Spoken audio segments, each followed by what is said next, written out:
à faire une donation pour exemple? Ouais? Ok, ben génial. C'est tellement bizarre.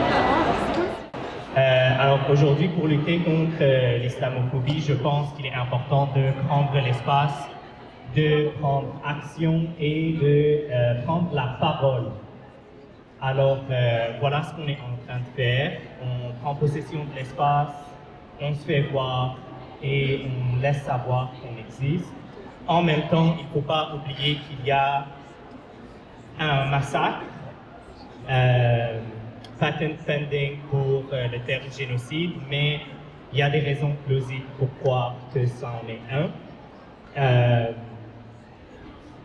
Toutes ces morts pourraient être prévenues, comme aussi l'attentat de Mosquée de Québec.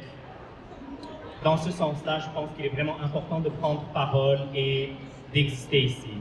La première personne qui va prendre parole, ça va être Olivier. Je te laisse te présenter pour dire ce que tu as à dire. Yes. Aussi, pour ceux qui veulent, il y a du café et plein d'autres choses. S'il vous plaît, soyez les bienvenus. Même si vous êtes dans le 2e, 3e, 4e étage, bienvenue.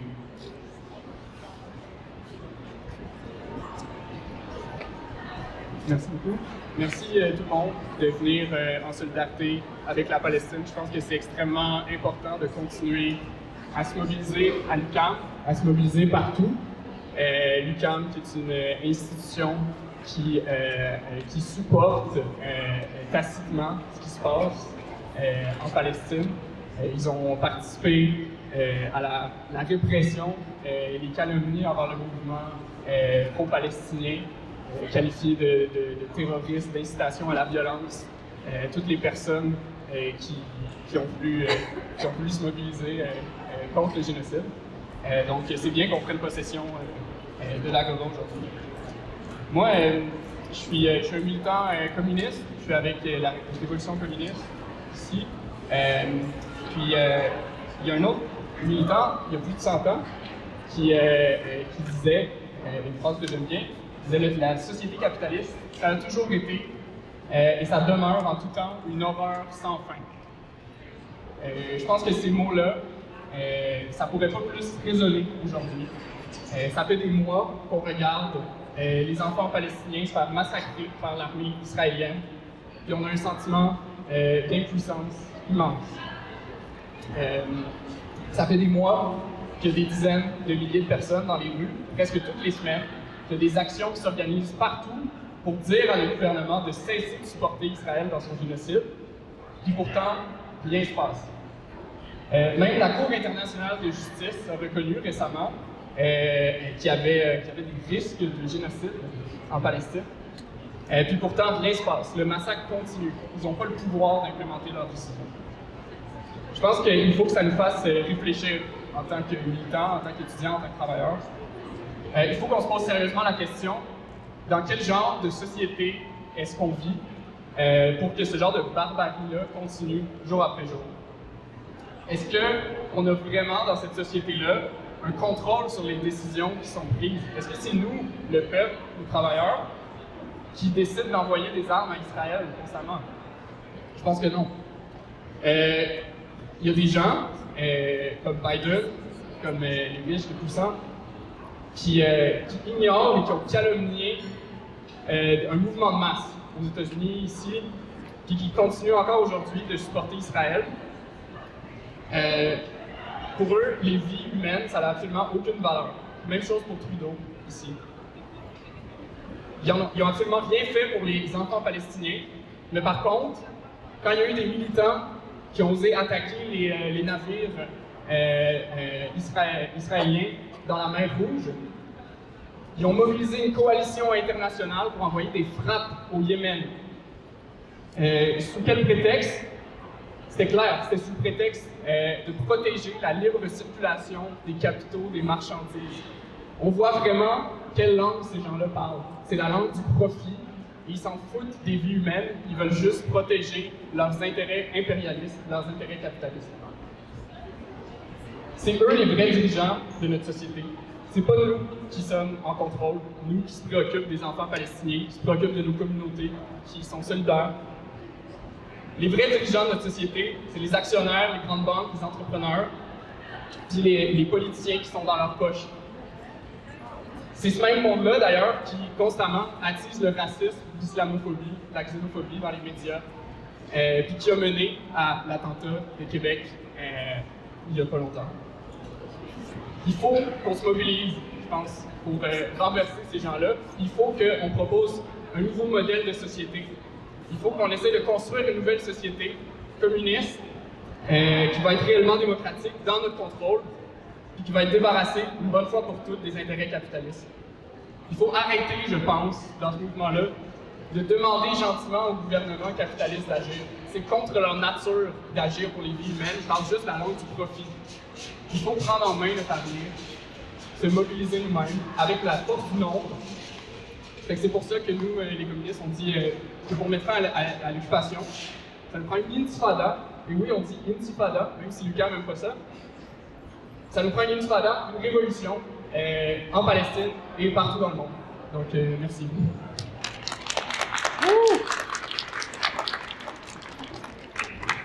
Merci beaucoup, Olivier.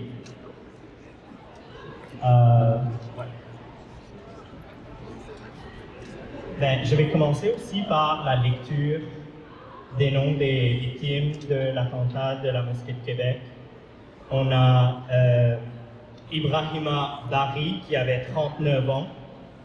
On a Mamadou Kanou Bari qui avait 42 ans.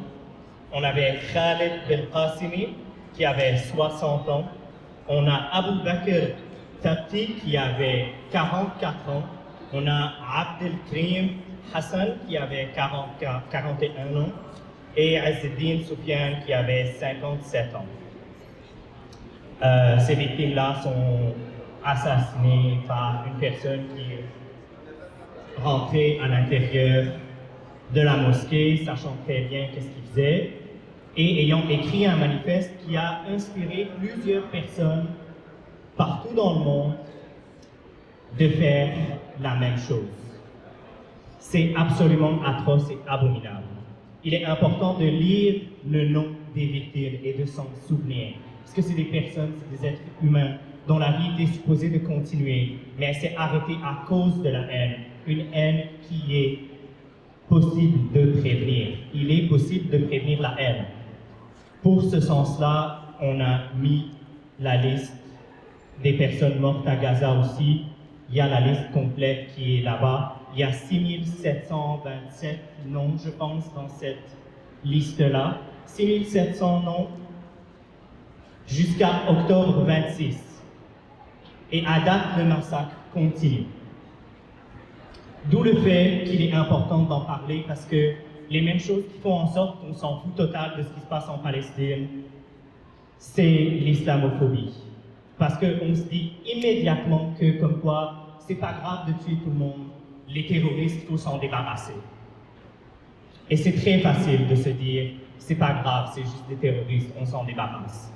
Et je trouve que ça m'effraie comme quoi, si facilement on peut arrêter de donner de l'aide à une roi qui donne de l'aide aux réfugiés parce qu'on dit « oh, c'est des terroristes ». Et on a tellement de facilité à croire et à arrêter toutes ces choses-là. Ça m'effraie. Mais au moins, je me sens mieux parce qu'il y a quand même assez de personnes qui sont regroupées ici, des personnes de conscience. Et je vais lire le texte que j'ai préparé. J'ai plusieurs choses à dire, je ne peux quand même pas raconter tout ce que j'ai sur le cœur, considérant la quantité incroyable d'atrocités commises dans ces presque 4 derniers mois. Je vais me concentrer sur le seul message important. Qu'est-ce qu'on fait là, en tant qu'étudiants et étudiantes non palestiniens et non palestiniennes? Quoi et comment faire pour naviguer les eaux marécageuses qui entourent le terme allié?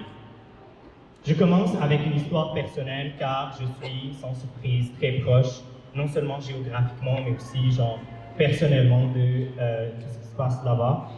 Et je vais vous raconter l'histoire un peu. Je viens du sud du Liban. Le village d'où je viens a été envahi en 2006 durant la guerre. Et j'ai failli perdre la vie à cause d'un jouet qui a été piégé par une bombe à sous-munitions. Une bombe à sous-munitions. Est-ce que quelqu'un sait c'est quoi? Ça s'appelle cluster bomb en anglais, ça s'appelle qanabel anqudiyya en arabe, Et ce qui s'est passé, c'est que genre, c'est des bombes qui mettaient à l'intérieur de jouets, comme ça les enfants viennent jouer avec. Et les bombes explosent. Et chaque bombe va exploser, envoyer des sous-munitions ailleurs qui vont elles aussi exploser autour de, par exemple, les parents qui viennent aider les enfants. Donc, ça, c'était pratique courante en 2006. Mais on s'en fout, car en fin de compte, malgré tout, je ne suis pas palestinien. Malgré la colère et la rage, la frustration et l'amour libérateur, cette volonté plus grande que tout de voir abolir ces frontières et faire cesser ces guerres sanglantes, je sais que le futur de ce territoire, démantelé et dépossédé, il leur revient. Je ne peux pas décider du futur politique qui va exister là-bas, comme eux ne décident pas du futur politique qui existe ici. Mais, de par un racisme colonial intense, on pense qu'on a tous les droits de décider. Ils n'ont pas le droit d'un pays si c'est des terroristes qui l'ont.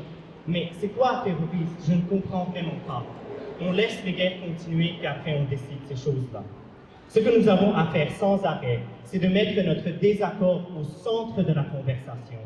Contre les arguments racistes que les Arabes sont violents, criminels, violeurs et assassins. On leur rappelle que les preuves de ces crimes existent, mais qui sont pleines dans le camp des Israéliens, commis par eux, admis par eux. Des arguments suprémacistes, comme ils ne peuvent pas prendre soin d'eux-mêmes. Ils ont besoin de la tutelle israélienne, ils ont besoin de la tutelle américaine, ils ont besoin d'un mandat français. Absolument pas, absolument pas. Surtout pas de pays qui, aussi rapidement, vont enlever l'aide aux réfugiés que l'on sait très bien, depuis des mois, vont mourir de faim. C'est absolument atroce et abominable. Alors il faut qu'on garde la tête haute, nous les personnes qui se tiennent ici. Il faut qu'on garde la tête haute, il faut qu'on reste ensemble. Il faut créer des espaces, il faut mettre des autocollants, il faut parler à voix haute, tout le temps, partout. C'est des gens comme nous qui apportent l'espoir. C'est des gens comme nous qui créent l'espoir. Et en créant cet espoir-là, on l'exporte. Alors, je termine avec les mots de Rifat al-Harir, une personne victime de ces massacres, qui a dit « Si j'ai à mourir, que ma mort apporte l'espoir. » Sur ces derniers mots, je vous laisse contempler, en attente de la prochaine personne qui va prendre la parole.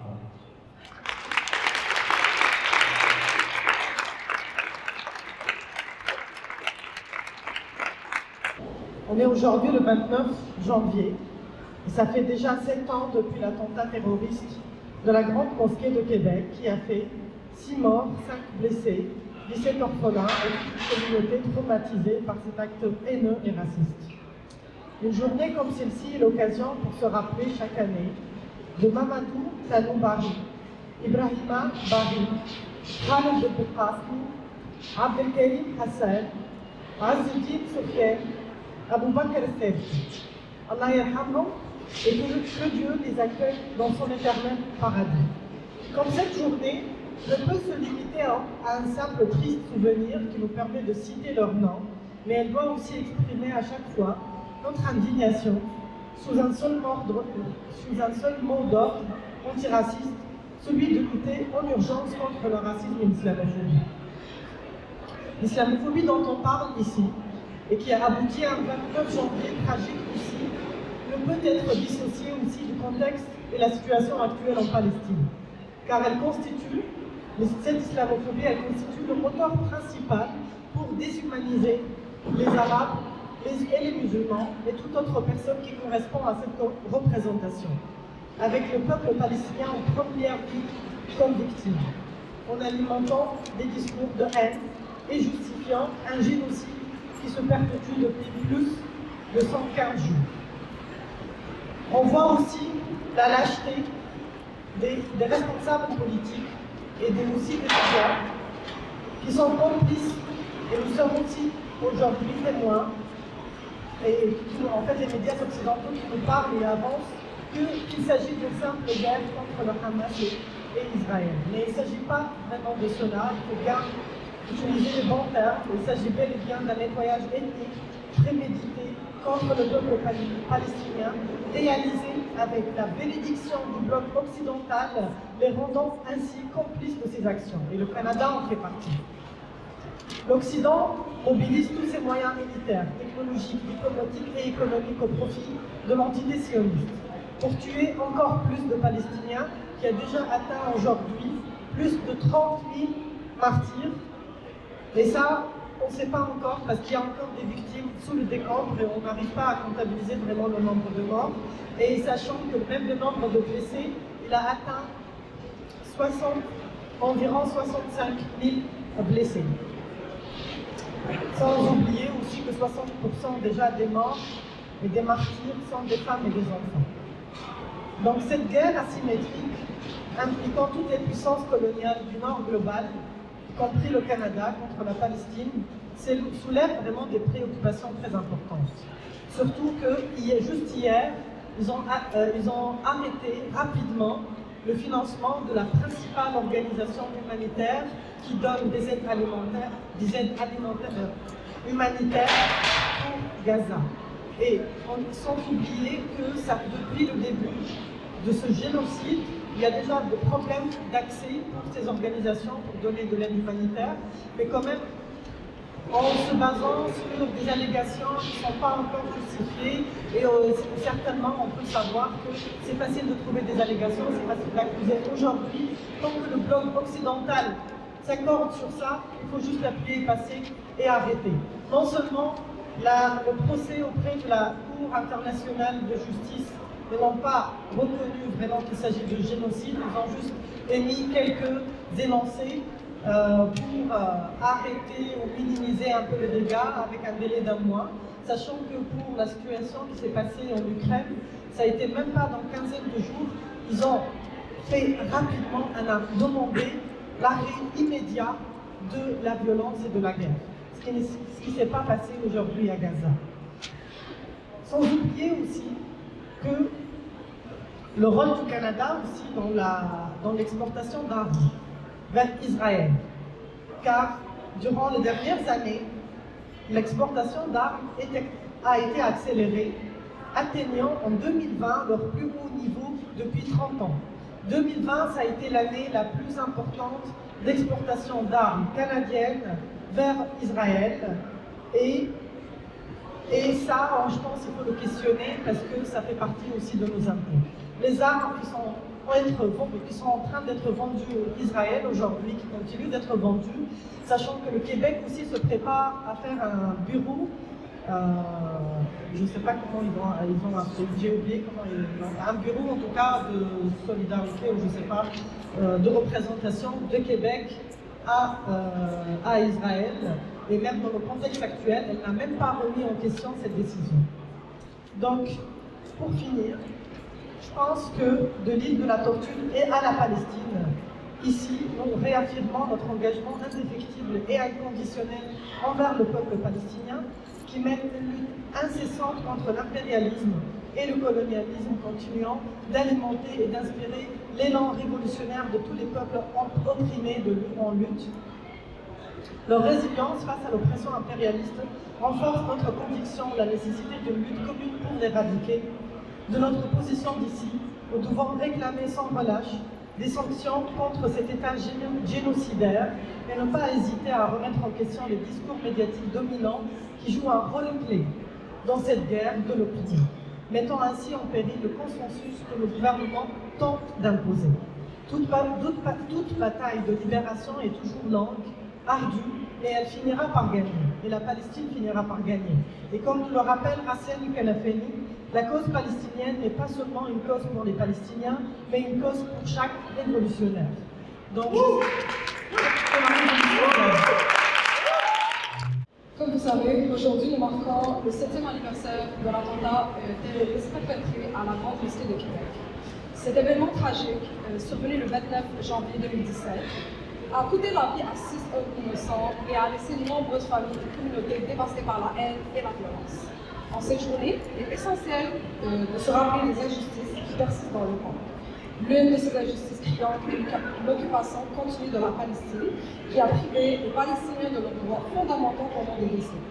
Alors que nous sommes réunis aujourd'hui à nos universités, bénéficiant de l'éducation, de la liberté de pensée et d'expression, et tandis que nous jouissons de ces droits-là, nos frères et sœurs en Palestine vivent dans un état de siège constant, sous l'occupation oppressive qui limite leurs mouvements, leurs accès aux ressources de base et même leur dignité humaine. Il est facile de rester silencieux face à ces injustices lointaines, de se laisser submerger par le sentiment d'impuissance ou de se convaincre que nos actions individuelles ne peuvent pas faire de différence significative. Cependant, nous vous exhortons aujourd'hui à rejeter cette apathie et à embrasser le pouvoir de la solidarité et de l'action collective. Cela ne consiste pas seulement à exprimer des sentiments de sympathie et de compassion envers les opprimés. C'est un engagement actif à soutenir et à défendre les droits et la dignité de ceux qui sont marginalisés. En tant qu'étudiants universitaires, nous avons la capacité et la responsabilité d'utiliser nos privilèges et plateformes pour amplifier les voix de nos frères et sœurs palestiniens et agir en leur nom. Il est temps de passer de la passivité à l'action. Nous ne devons pas nous arrêter à seulement demander un cessez-le-feu immédiat, mais aussi exiger la fin de l'occupation illégale pour mettre fin à la violence incessante qui dévaste des vies innocentes depuis des années. Ensemble, nous pouvons faire la différence et nous pouvons contribuer à un avenir de paix, de justice et de liberté pour la Palestine. Merci. Merci beaucoup, Aya. En effet, alors je vous invite vraiment tous à venir ici discuter avec nous. Il y a une petite table avec des informations et une table pour écrire des lettres aux représentants et représentantes élus. Je vous invite à venir écrire des lettres personnalisées avec les noms de victimes pour vraiment jouer sur la corde émotive puis leur dire que, genre, au fait, genre, people are dying. Il y a des gens qui meurent. Arrêtez. Vous êtes dégueulasse. Donc, sur ce, j'espère que vous allez passer une bonne journée. Venez boire du café si vous en avez besoin. On en partage parce que c'est important aussi de sentir qu'il y a un espace dans lequel il y a des choses offertes, puis qu'on peut exister ici, puis discuter, puis partager. Partager outre des opinions, de l'information, mais aussi un petit truc à manger, un petit truc à boire. Alors, restez à l'affût de tout ce qu'on fait. On vous attend peut-être le vendredi pour un rallye si vous êtes disponible. Merci.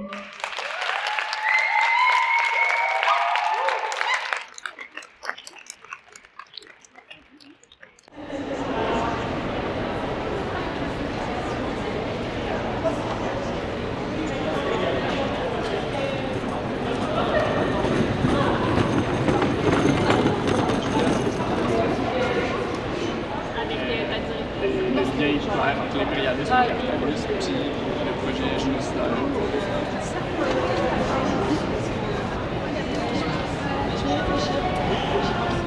Thank you for giving us this interview. So the first question is, can you please give us context on the event and why people were gathering today?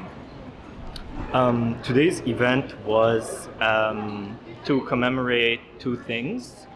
The terrorist attacks on Quebec Mosque that happened 7 years ago, and also take a moment to talk about what's happening in Gaza and discuss both vigils and discuss both victims in one same vigil that tackles Islamophobia as a thing inside Quebec.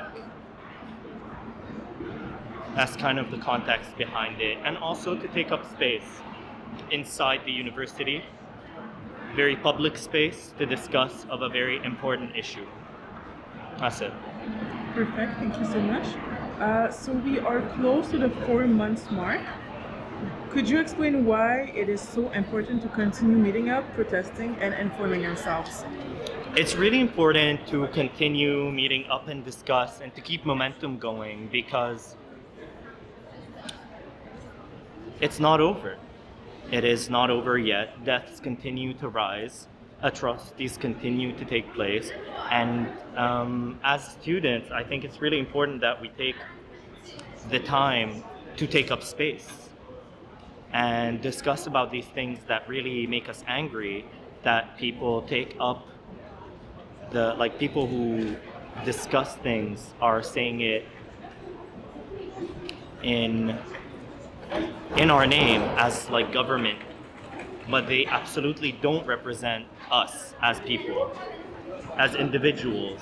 And I really think it's time for us as students, the future of the country, as young people, as educated people, also to discuss the fact that like through the education that I am getting, this does not represent me. I am not that stupid. I am not that dumb. And I think it's really important that we say that to the government that is trying to spin a narrative that I just don't agree with. So we stage events and we stage protests and people come and we voice it together. And I think this is what's really important. You mentioned the importance of gathering on campus so that people who cannot go to protests or are not on social media are able to learn about a subject while going to class or passing by the Agora. Can you elaborate on the subject? Like why it's important to basically for this to happen, and also like in school, university, educational center spaces?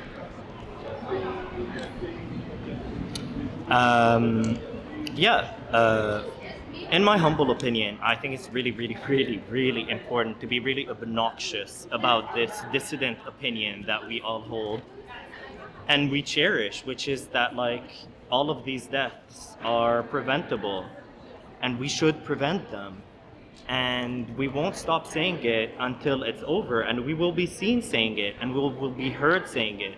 In order to do that, we have to not only speak up on social media, we don't have to only go to protests that happen on the street, but also take up extremely public space. We have to also take up space that other people are going and coming in, like for example the metro, etc. And like not like heckle people, be violent or like harass, no, but just be there and say it and just like take up space and discuss, because this is the fundamental right that comes with free speech. This is free speech happening right here, and I think it's really important to keep that, because I don't like what's happening in France, I don't like what's happening in Germany, I don't like what's happening in USA or in Concordia or in McGill, so I just want to make sure that we keep our right here in UQAM. On parle en français ici, on fait les choses différemment, on marche dans notre propre philosophie puis notre propre politique, dans le sens que genre, I'm talking to you, je ne représente pas le SDHPP, je parle avec ma propre voix, qui ne représente pas la totalité des membres, mais qui, tu sais, genre, les autres membres, on est sur la même longueur d'onde et on partage l'espace ensemble, parce que en fin de compte, le message est le même. Ces morts sont, genre, on peut les prévenir. So, jusqu'à ce que ça s'arrête, on va continuer. On va continuer. Parce que, genre, I can't believe that as an immigrant, my money is going out to fund what is happening over there. And what we're saying is just, it's time for it to stop. And I have the right to do it, and I'm exercising it. And I will keep on exercising it. We felt it was really important to do this event on the same day because also a big part of whatever's happening in Gaza is that it's so easy to believe that any Arab, black or brown person is a savage, violent human being that needs to be dealt with immediately in any way because it's going to be a danger to like global whateverness. And I think that it's important to tackle the issue of Islamophobia in order to address how easy it is to just paint Hamas as ultimate evil. As much as we may disagree with whatever is happening over there, part of why it's so important to have these things and putting up the names of all of the martyrs that died in Gaza is to talk about the asymmetrical nature of what's happening.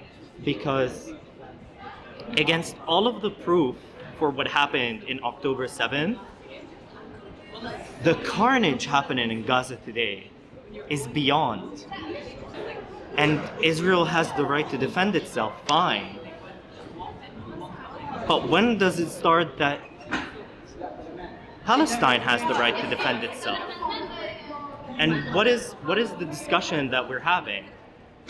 Well, whatever, there are innocent bystanders that are dying, and like they don't get a say, they don't get anything that happened, and people asking for a ceasefire are called terrorists or whatever, or like pro whatever. That's not true. We just want the carnage to end. We just want people to be fed. We just want people to have access to water. We want people to have access to whatever. This is what it's about. This is what it's about. It's not about anything. It's just about we don't get what's happening, and we're voicing it. We are being here, we're being obnoxious about it, we are here. Other fact why it's important to talk about the Islamophobia is that the dude who committed this heinous crime in Quebec 7 years ago, I think, he inspired so many other mass murderers with the manifesto that he made, that he literally exported hate and gave like a trademark manual to like, let's go hate on Muslims. And it's, you know, like, okay, all kind of hate is bad, but you know, like this is an actual issue that actually feeds into the idea that like, yeah, all people in Gaza are supposed to die. No, absolutely not. Absolutely not. And we're steadfast hill we're gonna die on, you know? That's, I don't know what else to say. Like immediately Israel's like, these people who work in UNRWA, they're terrorists. And we all believe it. And then millions and millions of people, they don't have access to water and whatever. Immediately. This is all it took. Snap of a finger is all it took. And honestly, that's what's crazy to me. That is what's crazy to all of us. That's what's crazy to the people who come here, is this relationship and how easy it is to just believe T-word. Like, oh, you're a T-word. Believe it. It's disgusting, despicable, and immensely racist. Insanely racist. So just like this trope of the violent savage is so easy to believe. I don't know. I really don't know, because they made allegations with no proof and people believed it. That's why. Anyways. Thank you so much. What do you think of forms of disruptive protests as we see these in Montreal, like blocking the roads, making noise, protesting outside politicians' homes? What is your opinion on those type of protests? You know, it's a really tricky situation because I don't personally believe in, like, I didn't go to these events, whatever, because I don't take part in these types of things. But then I have to answer the questions, why are these things happening? Because also I can immediately say that, like, you know, they are making very clear and easy demands that are not being met by the people in government and the people in parliament. And I think that this is really frustrating. So I can understand the reason behind it, which is why I'm like, you know, like, have an open discussion and talk about these things and listen, actually. And I think this is like a really big problem in our society today, because, for example, the Democrats in the USA, almost 60% of their voting base want a ceasefire, and they won't even say the word. So I really think there's a big problem in democracy nowadays. Which, you know, how do you mediate that? How do you tell the Democrats who want something from their representatives, who won't listen to them,